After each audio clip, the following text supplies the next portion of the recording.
क्या आपका? मेरा संजीव है। कितने दिन से आप फंसे हुए थे? कैसे? कितने दिन से फंसे हुए थे वहाँ पे? कब से काम कर रहे थे आप? मेरे को तो 8 साल हो गए सर।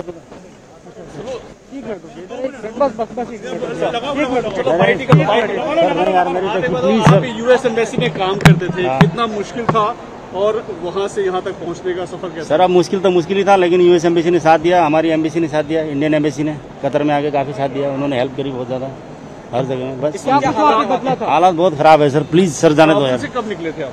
काबुल से मैं 15 तारीख को निकला हुआ, 15 अगस्त। 7 दिन का सफर। 7 दिन का सफर कतर में रहा, यूएस एम्बेसी, यूएस कैंप में, आर्मी कैंप में, कतर में रहे। कतर में। क्या क्या परेशान फंस गए थे वहाँ पे? 14 से पहले हम लोग 14 को निकले थे वहाँ से, उससे पहले हम उधर ही काम करते थे एम्बेसी में काम करते। हाँ जी। क्या कुछ हालात थे वहाँ पे पहले, और तालिबान जब सत्ता में उसके बाद क्या? पहले तो ज़्यादा कुछ था नहीं, नॉर्मली था। जब तालिबान भी आया तो उससे पहले हम लोग वहाँ से खाली करके जा चुके थे। यूएस एम्बेसी के साथ थे, हम लोग पहले निकल गए थे। उसके बाद किस तरह से आप वहाँ से निकले थे? कतर कैसे? यूएस एम्बेसी के थ्रू थे, यूएस एम्बेसी का फ्लाइट आया था हमको लेके, कतर गया, वहाँ पे आर्मी बेस था, हम लोग वहाँ पे। कितने लोग थे आप लोगों के साथ? ऑलमोस्ट 300 लोग थे। 300 लोग? हाँ, 300 लोग ही कतर? हाँ, इंडियंस थे, अमेरिकन थे, सबको एक साथ लेके चले गए थे। यहाँ से कैसे एम्बेसी से कैसे बातचीत हुई निकलने को लेकर?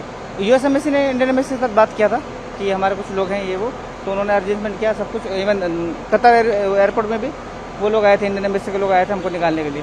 फंसे हुए कभी लगा कि जा नहीं पाएंगे? ना ऐसा कुछ नहीं था, क्योंकि हमारे साथ नॉर्मली हम लोग वैसे बात करते थे, तो नॉर्मली सब चीज़ था।